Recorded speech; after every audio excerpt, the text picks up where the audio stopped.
What's up, people of the Wasteland? We're at the Mojave once again for a run that, frankly, was an awesome experience. And this run is all because y'all voted for it. A little while ago, I made a poll asking which character from the Breaking Bad universe I should run here on the channel. The first Breaking Bad character we ever ran as on the channel was Tuco, which was for our 1,000 subscriber special and was extremely fun, so I wanted you guys to pick the next one.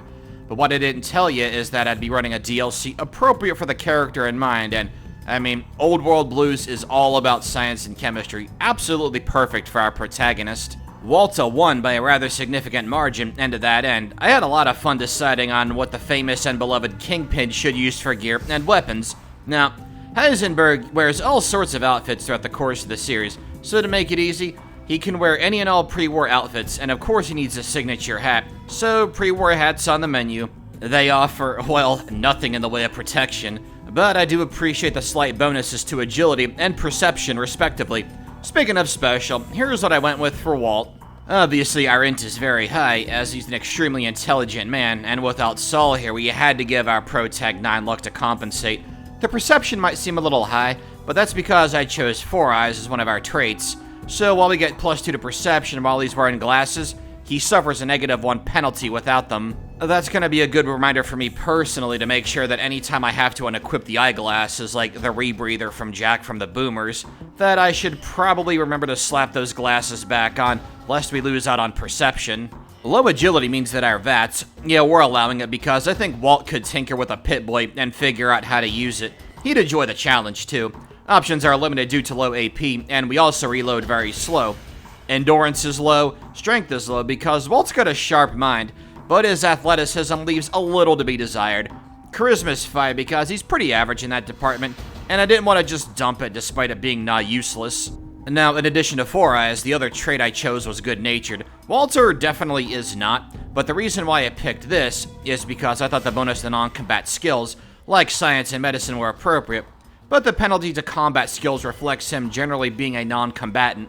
Yeah, he knows when and when not to keep the hammer cocked on that little lemon squeezer of his, but he's hardly what you'd call experienced. He had people like Todd and his uncle's gang to do that for him. Yeah, we're going with Season 5 Walt, but with a slight twist. We'll get to the scene setting in just a sec, just gotta cover our tag skills real quick. I went with Science, Repair, and Explosives. Science was obvious. Explosives, well, he did craft a homemade bomb to take out Frang and Tio out in one go. Repair just makes sense with all he's able to tinker. As for Walt's weapons, he uses a snub nose as his primary firearm, so that'll be a .357 Magnum revolver in this game. That also means, per my personal rules, that we can use any variant of a weapon available to us. If we get our lockpick high enough, we could get lucky. I don't think we've actually used that weapon on this channel yet, so maybe we'll go for it. I gave him the basic knife just for some variety, as well as a standard 9mm because it feels like something he'd be able to use just as well. As for explosives, I am allowing dynamite as well as, well, let's just say it's another surprise I'll introduce a little bit later in the video. You guys are gonna love it though, I sure did. Now it's time for my favorite part of every Fallout Challenge video intro, setting the scene. Since we've got a lot of new faces here since the Tuco run, I'm gonna explain real quick. Walt style, just without the deception. The story mechanic we rock out with for the Breaking Bad Better Call Saul crew here in our runs, well, anytime someone is sent to Belize, they just end up here in the Fallout universe. It's not necessarily just New Vegas, it can be at any point in time, so we've got potential to run characters across all the games. If you check my pinned comment on the post where I made that poll, you'll have a little sneak peek of who will be running in Fallout 4. Makes you wonder where Walt sent Mike. Anyway, Walter's trip to Belize was a result of him protecting Jesse one final time. So for Walter in this run, he has all the development he went through, and I kinda love that because it means I'll have to take some serious karma dips throughout the run. Luckily for us, because we're seeing the tale of the Mojave through Heisenberg's perspective, we'll have some, shall we say, unusual allies. No, I don't mean the Great Khans. The Fiends are our best customers. Now, this is true for the Great Khans in the main timeline, so it works out pretty well. But with Heisenberg cooking alongside Jack, yeah, even the Fiends patrolling outside know not to attack our favorite chemist, and it's now their favorite chemist too. To his allies, he's known as Heisenberg. Whenever he interacts with other factions, he introduces himself as Walter White. Now, to get up to this point, I had to play the game normally, with the exception of doing the bottle shooting tutorial, the intro quest we get from Sunny Smiles, although I didn't progress beyond the bottle shooting. That's just so we can get a free locksmith reader's guide and to spawn Joe Cobb, but with our science score, we didn't even need the magazine to unlock the safe. We needed the stealth boy to get to Red Rock Canyon early, and if you want to check out that routing in full detail, be sure to check out my How Fast Can I Beat FNV as an NCR Trooper run. At any rate, Walt's become the top cook of the cons, a little surprise there, and since he doesn't have his trusty partner with him, so no good old times for our pro tag, he's got to get his hands a little dirtier as well. And speaking of those goods we'll be delivering, there's one more stipulation. As Walt doesn't use chems in the show, we'll be banning most of those as well. The exceptions are Medex, Hydra, and Mentats, as the first two have medicinal properties, and I figure after his trip to the Big Mountain that Walter probably will need some Mentats after dealing with the Think Tank and Dr. Mobius. So, no Psycho, Jet, Buffout, etc. And that's fine because the three chems that we mentioned are a rather hot commodity for a particular customer. See, any time that we find Buffout, Jet, or Psycho out in the open world, we can go back to Motor Runner and sell them to him. Now, yeah, we'd get more by just vendoring them, but it just feels like the right thing to do for this run. It's a real shame that we can't do more with the Fiends because the option to sell to Motor Runner is legit cool. As far as Walter's know-how of the Mojave, well, he's certainly familiar with the names of these areas from his pre-war days. Not just Cali and Nevada, but places like Nellis, McCarran Airport he would be familiar with. What he's not familiar with are companies like Robco and Vault-Tec. Doesn't really matter to him, as he's heard nothing about gray matter. I think that would make him quite happy, as he'd presume that they most likely got lost in the fires of the apocalypse. Now, we know that Heisenberg is in the Empire business, and after the great success he saw during the pre-war, there's some serious opportunity to begin again here in the Mojave. But even at this moment, our protagonist doesn't quite realize that the Mojave is riper for the taking than he might realize. So, let's get started. While our guy might have some favor with the Great Khans and the Fiends, Heisenberg does still have to prove himself in some capacity. His product is great, but the Khans also value strength and courage. Walter, playing up his strengths, is willing to not only look for their mule, Anders, but even vows to take care of business after the fact. Big words coming from a man who, from the Raiders' perspective, is just a wee bit past his prime. See, Walt might be in league with the Khans, but he's not one. To become one officially, one must pass the initiation. The initiation just so happens to entail surviving a beating in the center of their arena for a full minute. Couple that with the fact that Walter isn't keen on joining them, simply having them as reliable allies, and our protagonist is the obvious choice to send out in search of the missing Anders. That also means that Walt hasn't heard from Benny, but we'll get to that. In search of Anders, Walter has his formal encounter with the Legion, and while he's seen a lot of stuff, this certainly does not leave him cold, and he has no interest in earning the ire of Wulpez. After telling Wulpez he'll do what he asks of him, which is to spread word of Legion atrocity, something that the Khans would really like at this point in time as well. As Heisenberg makes his way for where Anders was last seen, well, here's a fun little trick if you want to get by these ghouls without ever wasting any of your ammunition, or if you feel like doing something like a pacifist run. Not only that, but you can have these NCR troopers led by First Sergeant Astor actually take care of these ghouls for you. He has a quest where he wants you to retrieve 10 irradiated dog tags. This'll work on any ghoul that you lure over here, but at minimum you'll get 4 dog tags. We'll come back and finish up this quest a bit later. All the while, as we're heading to Cottonwood Cove, we can do First Sergeant Astor a little favor, as Walter White, not Heisenberg. In addition to these troopers, there's also some automated turrets you can take advantage of as well, namely for a glowing one that seems to spawn out there. All in all, the passage to Cottonwood Cove is pretty darn safe, I gotta say, considering how dangerous this area can otherwise be. And hey, speaking of dangerous areas, following up on what we said earlier, we're gonna pay Motor Runner a fine little visit to sell him some of our personal stash, as well as drop off the order Jack and Diane have prepared for him. Of course, I'm using a mod to make the Fiends friendly. If you're interested in that, as well as any other mods I use, be sure to check in the description for details. Making our way to Novak, I actually made a little pit stop over here at RepCon first before talking to Manny. Now, originally I wasn't going to do the quest because we could just go to the terminal, get the data, and then head on up to Boulder City.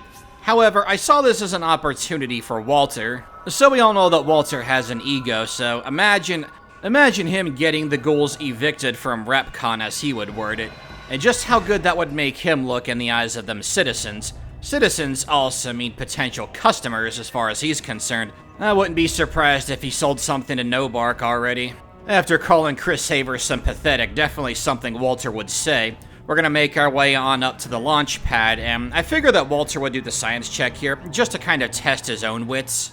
Have some satisfaction that he was able to recalibrate the trajectory. Walter figures that with this adjustment that they'll be out of here faster, thus he can get back to Novak and assure the fine people that there's nothing more to worry about. Now remember earlier when I said I was gonna surprise you guys with a little something extra? Because we have explosives as a tagged skill and Walter is quite crafty, yeah, we have the Mad Bomber recipes on the menu too. Just gotta be level 6, have 45 in repair, 45 in explosives. This is actually really exciting for me because one of the things I like about Fallout 4 is that there's no such thing as wasted loot. It really makes you feel like you're playing a scavenger, right? Well, that's how I felt doing this run once we got access to Mad Bomber, and if you're curious about the 2 perks beforehand, Retention at level 2, Educated at level 4. Now the first of our creations is the Tin Grenade, and something I'm quite eager to try out. Also, just a heads up to you guys that I'm not very experienced when it comes to explosives, so this was a whole other layer of challenge for me. But I gotta say, our little test drive here for the Tin Grenade, liking what I'm seeing, yeah, we're gonna have a lot of fun with this. Although we find Boulder City, we're gonna backtrack to Good Springs because, well, Walter realizes that in order to expand his influence, he's going to need foot soldiers of his own. And hey, who better to help out than Joe Cobb and the Powder Gangers? These guys are right up Walter's alley. And because he has a direct line of communication with the Powder Gangers, starting with Cobb, there's no middleman in the form of Todd, Jack, or whomever. The militia of Good Springs really doesn't stand a chance against us, although I will say Doc Mitchell does last for longer than I expected. He is the last to go down. And to avoid damaging our allies, we're gonna switch up to the knife and carve up Doc Mitchell like a Halloween pumpkin. And even better, we can loot the energy cells off of Doc Mitchell. We can convert those into microfusion cells for another grenade we can create, courtesy of Mad Bomber. All said and done, we're gonna meet up with Joe Cobb inside of the Prospector Saloon, discuss our plans with him. He's pretty on board with it. I mean, we had his back, so naturally he's going to have ours. And he does warn us that there are powder gangers like the ones in Prim who are going to attack us regardless, so best we take care of that. Now you might notice that we have a companion in tow. Yeah, we got Veronica with us. Since we are trying to assemble a team for Heisenberg, a crew he can rely on, I thought this was a great fit, and it's the first companion we've actually encountered up to this point. Well, technically we did Boone's quest, but we didn't recruit him yet. But I figure Veronica is going to be his Jessie for this timeline.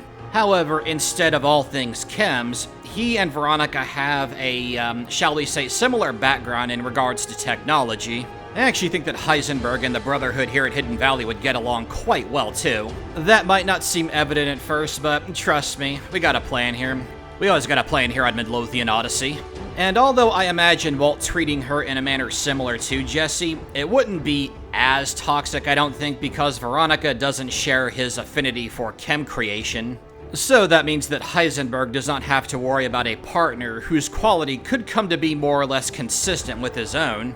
But as Veronica calls herself a young naive girl with stars in her eyes from good old California, where Walter's fatherly treatment towards Veronica, we'll say, comes into play is her thoughts towards the Brotherhood of Steel. It comes across as concerning to Veronica, but really Heisenberg just wants her there, because through her he has a direct line to the Brotherhood.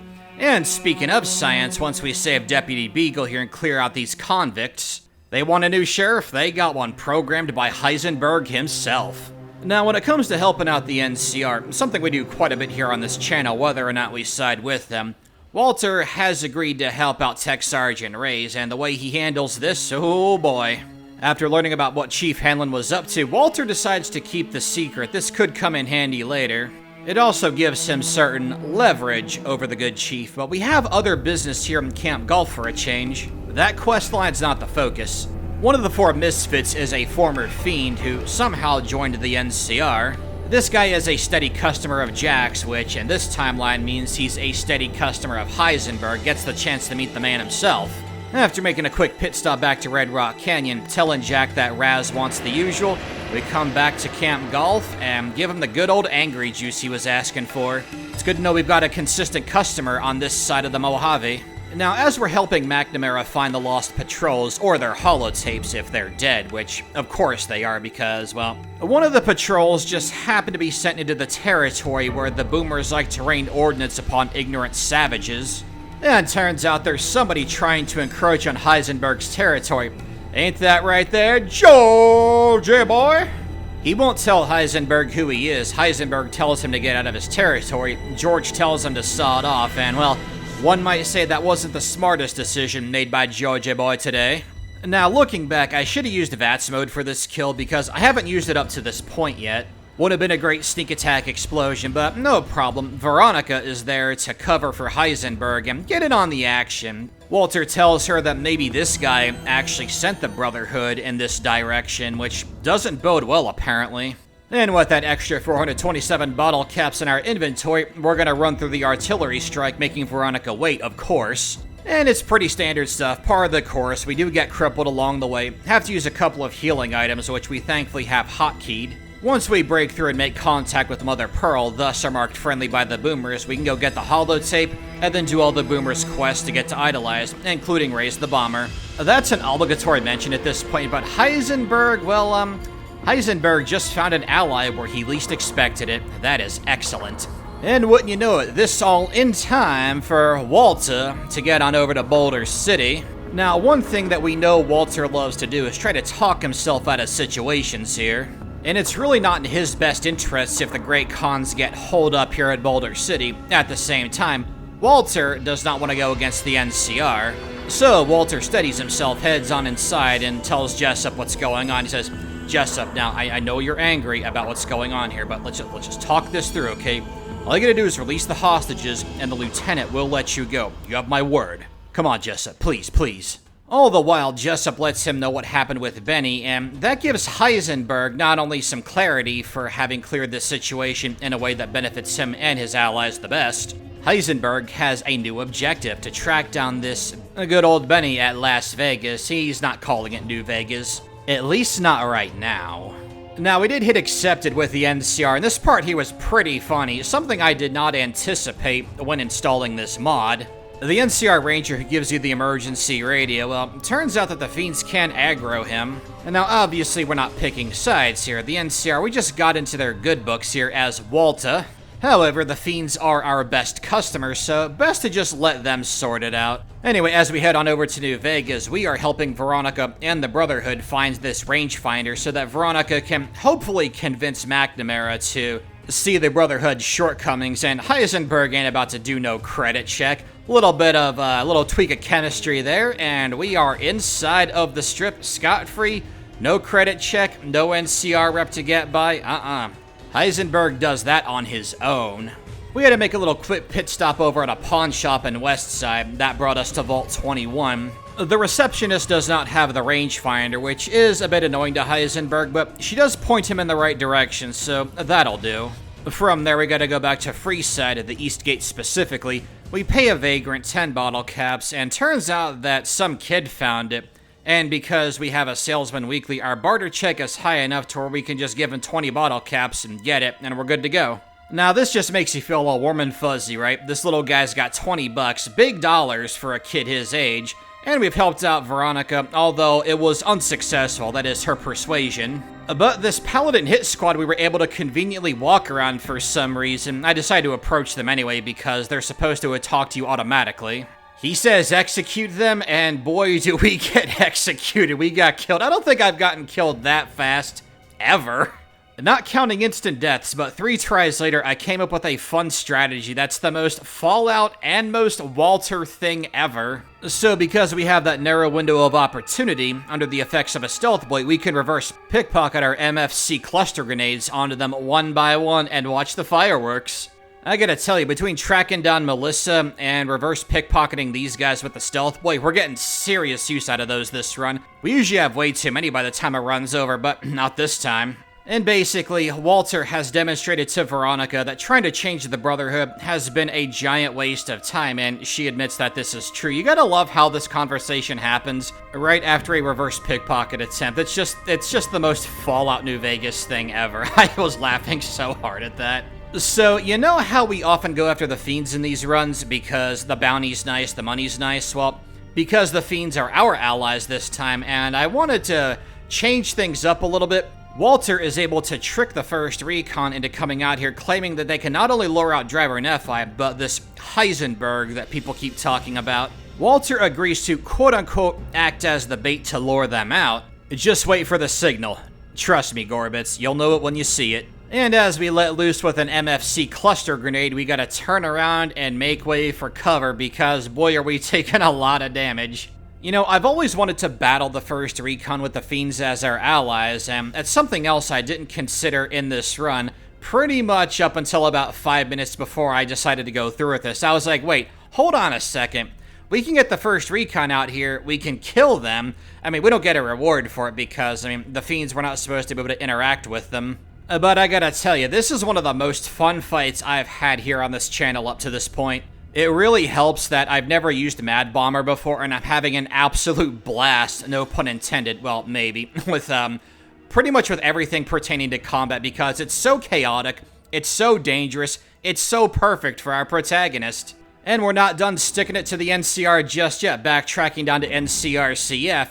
Turns out that the NCR is bold enough to try and raid this facility. No need for stealth boys this time around. All we gotta do is let loose with some good old-fashioned homemade grenades, Heisenberg quality no less, and the NCR is a good old case of Dunyan rings. And now, don't think that the explosives are stealing all the action. Oh no.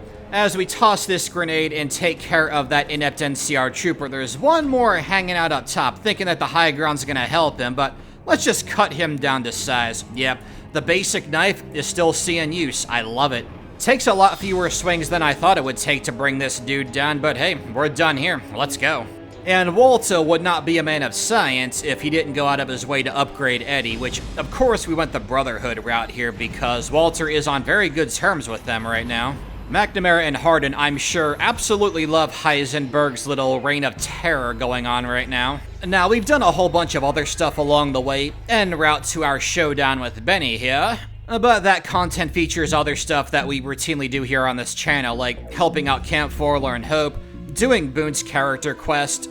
Yeah, Heisenberg definitely encouraged him to embrace bloodlust, so Boone is effectively the Mike of the Heisenberg crew here in the Mojave Wasteland. Only difference being that Boone actually respects Heisenberg. And speaking of Benny, we're gonna get the jump on him by dropping a grenade at his feet, which does way less damage than I was expecting, but hey, a shootout one-on-one is a bit more epic at the end of the day. Benny manages to get some damage in on us, but after we reload, he goes down lickety-split. Now, I mentioned that Heisenberg has access to the 9mm as well, so naturally that means we can upgrade to Maria. Walt's ego certainly would demand that he's able to use the best version of any weapon available to him. One detail I took into consideration was when Walter bought that car for his son, really wanted to show it off, but well, he couldn't because it would arouse suspicion. Well, here in the Mojave Wasteland, he can also use Benny's suit to upgrade from his pre-war gear. Really flaunt that status, especially after discovering Yes Man and realizing, oh, Heisenberg can do so much more than he had originally planned out here in the Mojave. And turns out that word travels mighty fast as we are approached by Wolpez and Kulta. We've encountered this guy before, and Heisenberg certainly remembers him. An audience with Kaiser? Well, might as well see what this is about. Now, naturally, being invited to speak with this leader one-on-one would inflate Walter's already massive ego, but Kaiser wants him to destroy the bunker, and the failsafes to ensure that Heisenberg does this for a tyrant are pretty darn lax.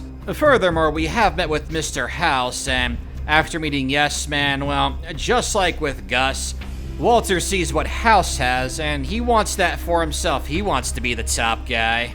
And Kaiser didn't check to see if he actually destroyed the bunker. Man, Heisenberg didn't think this would be so easy. However, upgrading the Securitrons means that getting over to our houses becomes much more difficult. Now, this might have looked easy because we got there lickety-split, but if we were any slower, no doubt we would have died almost straight away from their missile launchers, amongst their other upgraded weapons. Now, what I had fun thinking about during this scene was that Heisenberg is also pre-war. I mean, he's about 50 years old by 2008, so he would have never encountered anything like Robco. No Mr. House, no nothing. I imagine that he takes some form of catharsis here, channeling his frustrations, the leftover frustrations towards Elliot and Gretchen here, toppling this empire and seizing it for himself. Also, I've never killed Mr. House with dynamite before, so that was a very fun experience. While we're here in town, obligatory mention of the good old Omertas. In our last run, my usual trick of stealing a pool ball and aggroing Nero didn't work, so we just did it the old-fashioned way this time. Nero and Big Sol were very sporting to let us get behind them and draw first blood.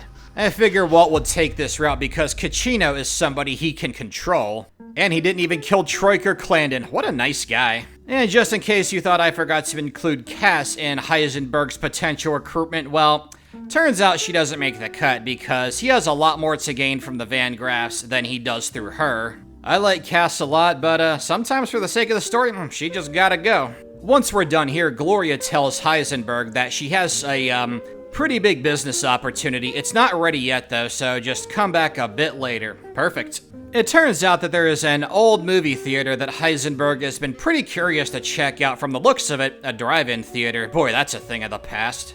But since Walter is 50 by 2008, he is certainly old enough to have experienced something like this.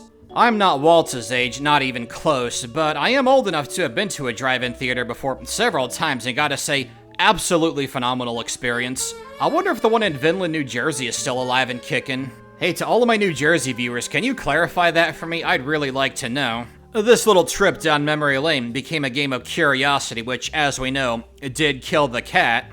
Heisenberg can't even begin to explain what's happening to him. That said, my friends, welcome to the Old World Blues. Welcome to Big Mountain, Big Empty, whatever you want to call it. Now, I've done this DLC twice in greater detail, not just in my Midwest Paladin run from recently, but my first ever subscriber milestone special was Fallout New Vegas and Old World Blues as Myron, the very same from Fallout 2.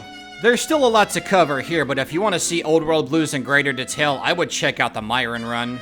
So, Walter is about to get acquainted with his captors, the members of the think tank led by one Dr. Klein. On one hand, Walter would be absolutely fascinated with the technology on display here, as well as the fact that all 5 of these guys predate the dropping of the bombs. On the other hand, I'm sure he would find these guys incredibly frustrating. Couple that with the fact that these guys, along with a Dr. Mobius, whom Klein has quite the vendetta against, stole his brain. Oh boy, that leaves Walter with a lot of questions as well as a lot of frustrations. Thankfully, the purification zone keeps him pacified. As far as our protagonist is able to tell, Dr. Klein believes that obtaining 3 particular pieces of technology will help in the fight against Mobius for some reason. It's pretty clear that Klein doesn't really know what he's talking about. But this Mobius that they speak of, maybe, just maybe, Walter can find a way to ally with that guy instead. So sure, he'll play along for the time being. Now, he's had the help of Veronica and some other trusty companions up to this point, and allied units. Not here, though, baby. Oh, no. This is gonna put Heisenberg's skills to the ultimate test. And you'll notice that we got another upgrade for Heisenberg here. That's right, we got the lucky 357 Magnum upgrade. As mentioned before, Walt's ego just kinda demanded that he had the best version of this weapon. I imagine he's still coming to terms with the fact that he is somehow alive and functioning, despite not having a brain. So the lobotomites, one of the most common enemies here, one-on-one, they're not too bad, and yeah, we are busting out VATS mode. You know, we just can't stop stroking Walter's ego here because, like I said at the beginning of the video, I think he'd find a way to engineer this Pip-Boy and figure out how VATS mode works. Oh yeah. I gotta say too, it feels real awesome using this weapon again. Been a very long time since I have used it, and because we have the Cowboy perk, we deal 25% more damage with it. Trust me, we're going to need it. The Big Empty is ripe with dangers aplenty, ranging from lobotomites, cyberdogs, much like Rex back at Freeside, the dreaded Robo-Scorpions, and I would include Night Stalkers and Cazadors on that list, but we have so many hollow point rounds at this point, specifically for those enemies, that they're really not that much of a problem. I'll tell you what is a problem, though, is a group of Robo-Scorpions. Now, because we have the terrain advantage, the high ground, as they call it, we can at least take advantage of this and avoid taking some hits from the Robo-Scorpion's little laser tail shots. Yeah, anytime we can take the high ground like this, we absolutely are going to. Now, I said earlier that enemies like the Night Stalkers aren't that bad with the hollow point rounds. Still don't want to be on the ground while you fight them, though, because them, as well as the Robo-Scorpions and most enemies here, will swarm you. We don't do all that much damage, and I'm sure part of that comes from me not properly being able to use explosives. Like, maybe they have a lot more DT against energy weapons than I'm giving them credit for, but they don't seem to take that much damage from our MFCs. Our gun skill's not that bad either, and with Cowboy even, we're not dealing that much damage, so fights here typically take a while if we're battling Robo-Scorpions or the Mr. Gutsies. Oh my gosh. Super Ego, an appropriate enemy for Walter to be doing battle with. Another thing we want to have in spades here is Cat's Eye, and of course I ran out during my time here, and didn't have much luck with that back at the sink. Now, one thing about combat when we have to use our revolver is 6 shots, then we gotta reload, and our reload speed is very slow. Switching up to Maria seems to be a little bit better here. I don't think it deals as much damage, but it reloads a lot faster, and there's more shots before we have to reload. And check this out, we're at Project X13 already. We're not supposed to go here until number 3 for the tech items, but we can actually do these in any order we want, which is really awesome. Only reason why we're here first is because while I was exploring Big Empty, when I decided to continue on with the main quest, I was closest to this facility. Now, for the purposes of this quest, we are allowed to make use of the stealth suit. We can use it as long as we're inside of here. However, once we leave the X13 facility, we have to remove it. All we gotta do for this quest here is remain undetected as we make our way to a safe in this simulation. Again, despite the fact that Heisenberg finds the think tank to be utterly infuriating, I do think that he would relish in these particular challenges. Dare I say he is developing a kind of twisted fondness for those guys, but still, he'd rather ally with this Mobius if that means he can get his brain back. And against Robo-Scorpions, we take the high ground on the desk here. Also, we gotta make sure we grab the personality modules while we're here for the sync. Next up is X8. We have to do one simulation going through school to get some school grades for students from Dr. Boris. But the actual challenge here is going into the dog kennel where we have to deal with a giant cyber dog named Gabe. Gabe is the pet of Dr. Boris, and like all responsible owners, you gotta feed your dogs a diet laced with psycho. That's just ideal canine chow, you know what I mean? Well, we're able to find that audio sample that the think tank wants pretty darn fast. We got lucky there. Thanks, 9 Luck. The MFC clusters made quick work of Gabe, and we can make quick work of the Rad Scorpions as we have been doing. Yep, I called them Rad Scorpions, and I'm not gonna change that flub. But yeah, on a serious note, the Scorpions really are worth taking out because they drop energy cells. Just a reminder that we can convert both energy cells and electron charge packs into microfusion cells. We have an almost infinite supply of MFC grenades, which is really nice. After obtaining the antenna, this is a little bit earlier in the run. I forgot to edit this in. I was having way too much fun with this. Yeah, anytime you obtain one of these tech items that the think tank wants, Mobius will send Robo-Scorpions after you. Now, in small packs like this, they're not too bad. However, like the group we encountered close to the Magneto-Hydraulics complex, that's a whole other story.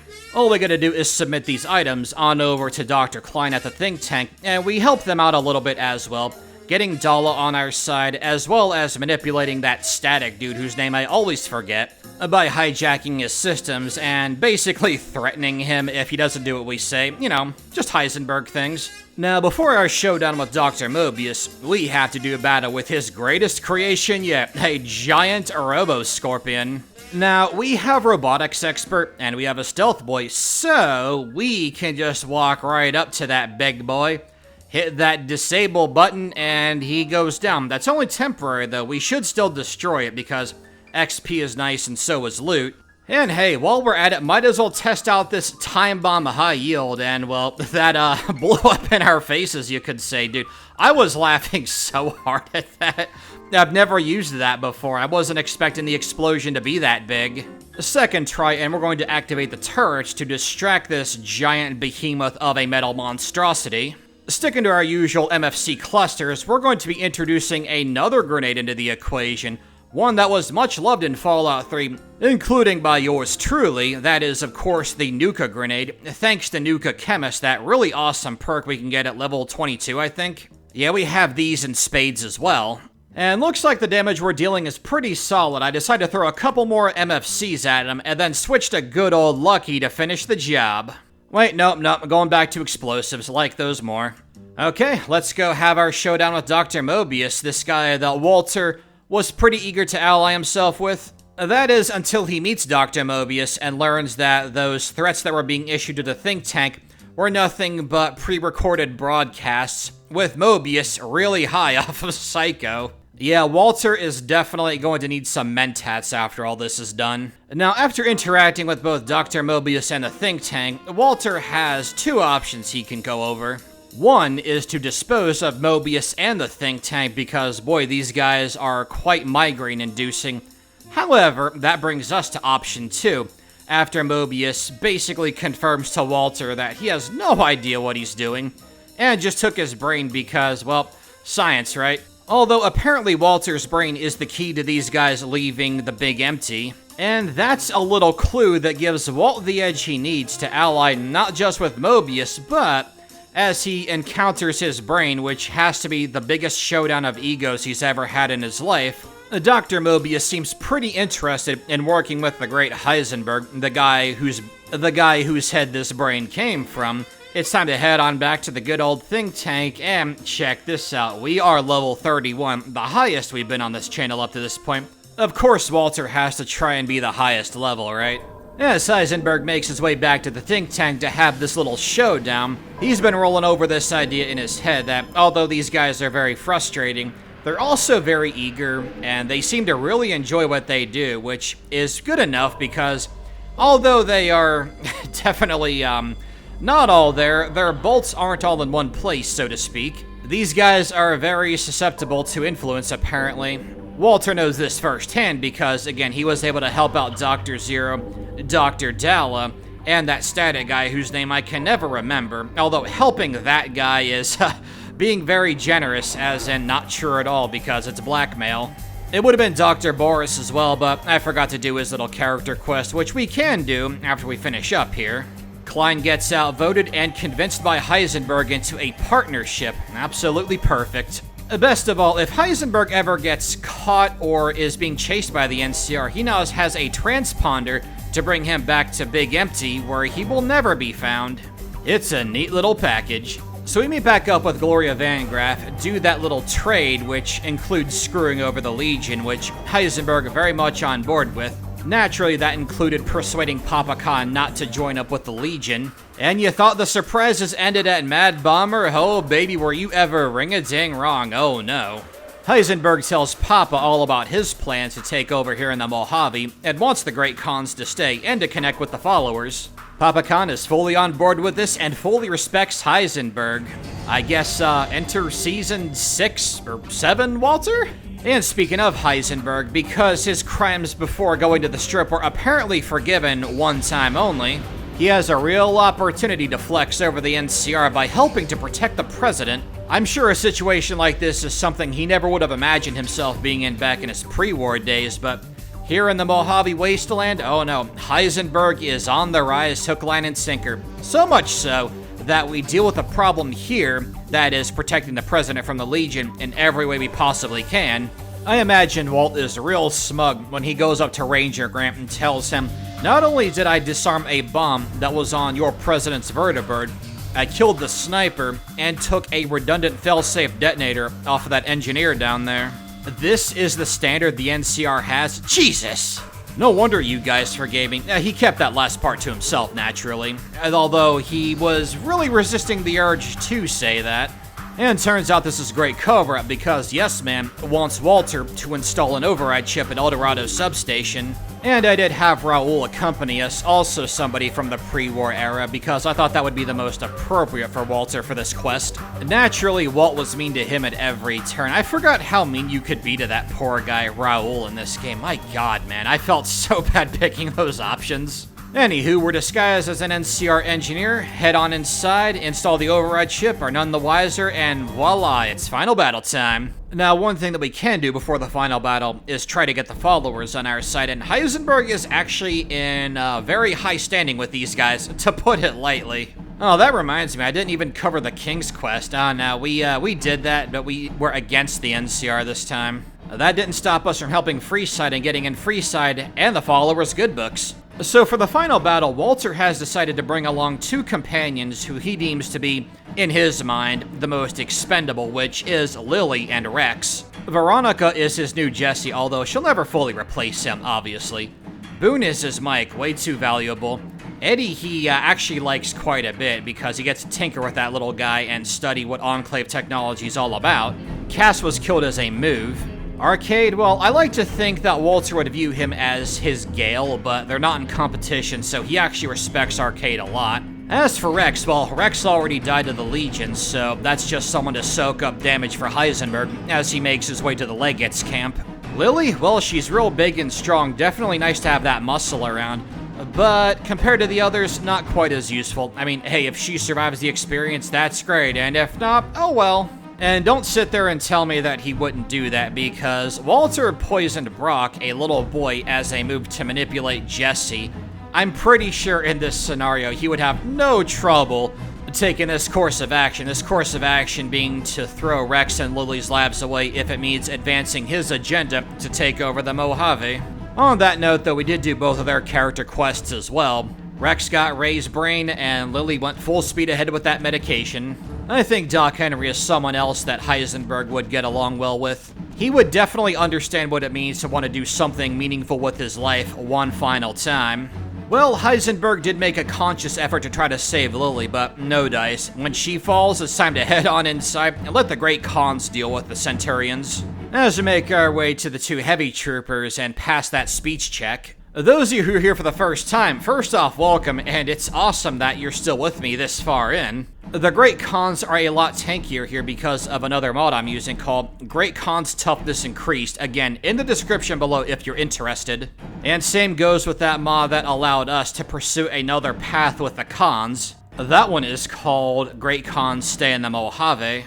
And as we hit level 34, we are going to take Living Anatomy. I haven't taken this perk in a very long time. Definitely not on this channel, but even casually, it's been literal years, so hey, why not? It suits Walter. Now, as we make our way to the switch that Yes Man needs us to hit, the two Prime Legionaries along the way go down real fast to a sneak attack, which really shouldn't have happened, but I ain't going to complain about that. Thanks to that, we can head on back outside without so much as a hitch. And because we got the boomers on our side very early, I might add. Yeah, the Kenturians over here aren't much of a problem because they've been bombed to Kingdom Come. Not only that, but we were talking about Arcade Gannon earlier, and while he's not here helping out, as Walt told him to stay back in Freeside for his own benefit, but that does save Arcade's life because, well, if he's here, that's not good news for him after Hoover Dam. However, the remnants are here to help us go full speed ahead in invading the Legates camp, so I say let's get a move on, shall we? The Securitrons dispose of the guards in front of the camp, and voila, here we are. And since this is not an NCR playthrough, there are no two guards right by the door, so the first one is the Praetorian, and yeah, one guy with a fist weapon versus an Enclave battalion and a chemist with Mad Bomber. Well, he's already dead, so yeah.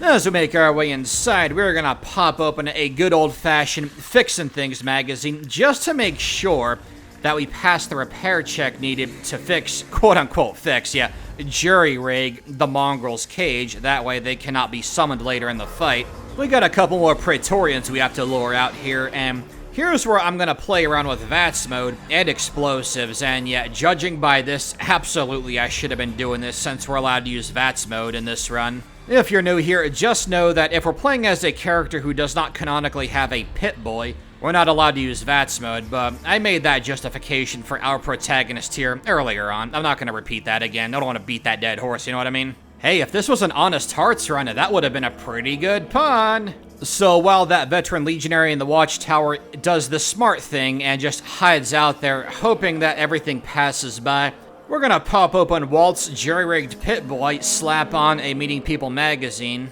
And, well, you guys know how Walter likes to talk his way through problems, so we're gonna have to cycle through the speech options that we are all familiar with at this point. Now, without that, we have 80 or 85, I actually don't remember which.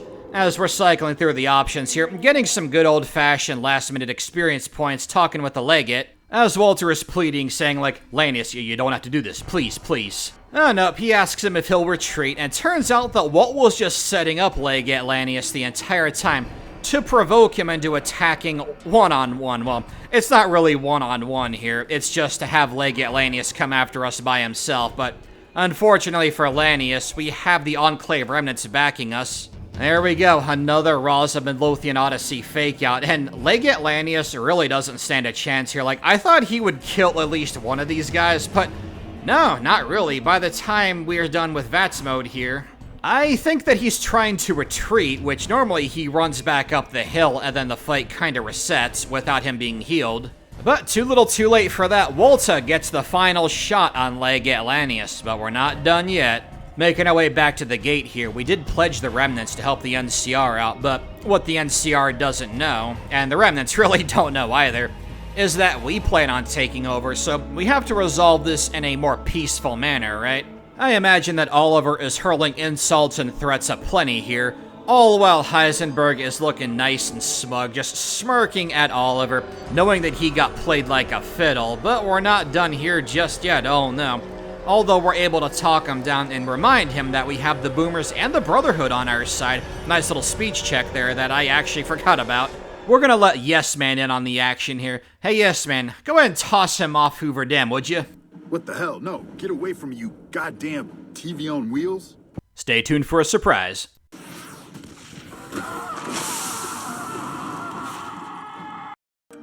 After the Second Battle of Hoover Dam, the Great Khans underwent a cultural renaissance. With the aid of the followers of the apocalypse, the tribe adopted new customs and developed beyond their raider past. The Great Khans gained renown not only for their proud warrior culture, but also for their finely woven tapestries and high-quality pharmaceuticals.